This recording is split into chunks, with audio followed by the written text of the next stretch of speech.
বন্ধুরা স্বাগত জানাই শারিফ নেটওয়ার্ক ইন্ডিয়া ইউটিউব চ্যানেলে। বন্ধুরা ঐক্য সিরিজ স্কলারশিপ 2025-26 সেশনে তোমাদের SBMCM, MCM, post matric, fresh renewal উভয়েরই একটা প্রবলেম দেখা দিয়েছে। সেটা হচ্ছে তোমাদের শিক্ষা প্রতিষ্ঠান মানে ইনস্টিটিউশন ভেরিফিকেশন হয়ে যাওয়ার পর তোমাদের সাধারণত ওটা ডিস্ট্রিক্ট লেভেলে যেত, কিন্তু এই সেশন থেকেই তোমাদের সেটা যাচ্ছে ইনস্টিটিউট ভেরিফাইড করার পর তোমাদের যাচ্ছে এডুকেশন সুপারভাইজার লেভেলে। এই নিয়ে আমি একটা ভিডিও অলরেডি দিয়েছিলাম তোমাদের, এবং এই ভিডিওতে তোমাদের কয়েকটা প্রশ্ন আছে, সমাধান দিয়ে দেবো। আর তোমাদের ভেরিফিকেশান যাদের অনেক দিন থেকে পেন্ডিং দেখাচ্ছে তাদেরও আমি তোমাদের বলে দেবো কীভাবে ভেরিফিকেশানটা খুব সহজেই করে নিতে পারবে। তো দেখো বন্ধুরা, তোমাদেরকে বলি এই সেশন থেকেই তোমাদের এই যে এডুকেশন সুপারভাইজার লেভেলে পেন্ডিংটা শুরু হয়েছে, এর আগে কিন্তু ছিল না। ঠিক আছে, এই 25-26 সেশন থেকে শুরু হয়েছে, ফ্রেশ রেনুয়াল উভয়ের ক্ষেত্রেই প্রযোজ্য। তো দেখো বন্ধুরা, সাধারণত এই ভেরিফিকেশান প্রসেসে তোমাদের জেনারেলি যেটা ডিস্ট্রিক্ট নোডাল অফিসে যা দেখতো সেরকমই দেখা হয়। পোস্ট ম্যাট্রিকের ক্ষেত্রে তো তোমাদের বেশি কিছু দেখা হয় না, তবে যারা এসবিএমসিএম, এমসিএম অ্যাপ্লাই করো তাদের ডকুমেন্টসগুলো চেক করা হয়। তাই তোমরা অরিজিনাল ডকুমেন্টস আপলোড করবে এবং যেন ক্লিয়ারলি বোঝা যায়, এবং সাইন যেগুলো যেখানে করানো হয়, যেমন ইনস্টিটিউট থেকে করাতে হয়, সেগুলো তোমরা একটু করে আপলোড করবে, তাহলেই তোমাদের এই সমস্যার সমাধান হয়ে যাবে। ঠিক আছে, এবং যাদের তোমাদের অনেক দিন থেকে পেন্ডিং দেখাচ্ছে তারা কী করবে তাদের কথা আমি বলে দিচ্ছি। আর অনেক স্টুডেন্ট বলছিল যে একজনাদের এডুকেশন সুপারভাইজার লেভেলে ডিফেক্ট করে দিয়েছে। তো ডিফেক্ট করার কথাটা আমি আগে বলে দিই। দেখো বন্ধুরা, যাদের ডিফেক্ট করছে তারা কী করবে, তোমাদের ইনস্টিটিউট ভেরিফাইড করার পর যদি এডুকেশন সুপারভাইজার লেভেল ডিফেক্ট করে দেয়, তাহলে তুমি দেখবে যে ডিফেক্টটা কী কারণে করা হয়েছে। দেখবে ম্যাক্সিমাম চান্স আছে হয় তুমি ডকুমেন্টসটা ঠিকঠাক আপলোড করনি বা সাইন নেই, যেরকম ডিস্ট্রিক্টের ক্ষেত্রে হতো ঠিক সেমই হতে পারে, বা রেজাল্টটা ক্লিয়ার নেই, এই কারণে ডিফেক্ট করে থাকে। তবে সাধারণত ডিফেক্ট হয় না, গণ্ডগোল থাকলে তবেই ডিফেক্ট হয়।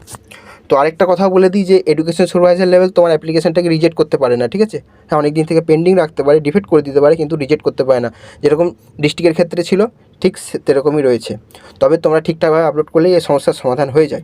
এবার যাদের হয়েই গেছে ডিফেক্ট অলরেডি, তারা দেখবে কী কারণে দিয়েছে এবং সেইটা তোমরা ক্লিয়ার করে আপলোড করে দেবে ডকুমেন্টস, বা ভুল ভ্রান্তি যা থাকবে সেটা ঠিক করে আবার সাবমিট করবে। ঠিক আছে, ঠিকঠাকভাবে আপলোড করলে এই সমস্যার সমাধান হয়ে যায়। তবে মনে রাখবে, যদি এডুকেশন সুপারভাইজার লেভেল তোমাদের ডিফেক্ট করে বা ডিস্ট্রিক্ট নোডাল অফিসার ডিফেক্ট করুক না কেন, সেক্ষেত্রে তোমাদের আবার কিন্তু ইনস্টিটিউট ভেরিফাইড হবে, তারপর আবার এডুকেশন সুপারভাইজার লেভেলে যাবে, তারপর আবার ডিস্ট্রিক্টে যাবে।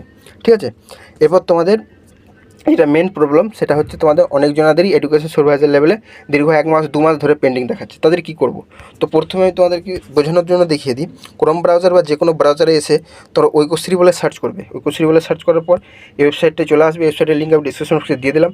তারপর তোমরা এটা ডেস্কটপ সাইট করে নেবে। ঠিক আছে, তারপর এগুলো ক্রস মার্কগুলো আমি রিমুভ করবো। তারপর স্ক্রল ডাউন করবে, এখানে দেখো রয়েছে list of all district education supervisor. আমি এটার উপর জাস্ট ক্লিক করবো। ঠিক আছে, ক্লিক করার পর দেখো তোমাদের এখানে কিন্তু সমস্ত তোমাদের ডিস্ট্রিক্ট এডুকেশন সুপারভাইজার লেভেলগুলো চলে এসেছে।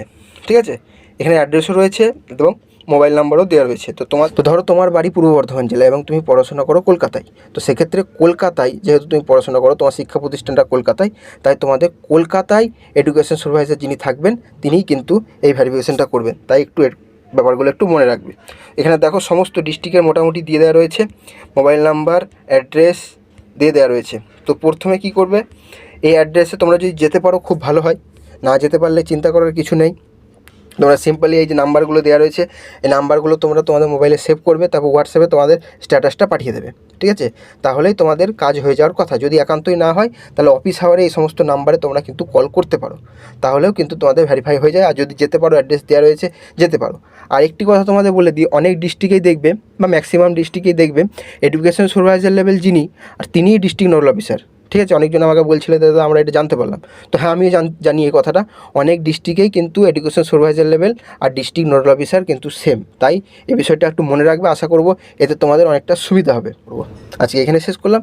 শারিফ নেটওয়ার্ক ইন্ডিয়া ইউটিউব চ্যানেলটাকে সাবস্ক্রাইব করে ভিডিওটা লাইক করে দেবে। আর তোমাদের কি স্ট্যাটাস আছে কমেন্ট বক্সে কমেন্ট করে জানাবে। তোমরা চাইলে আমাদের টেলিগ্রাম গ্রুপে জয়েন হতে পারো, লিঙ্ক ডিসক্রিপশন বক্সে দেওয়া আছে।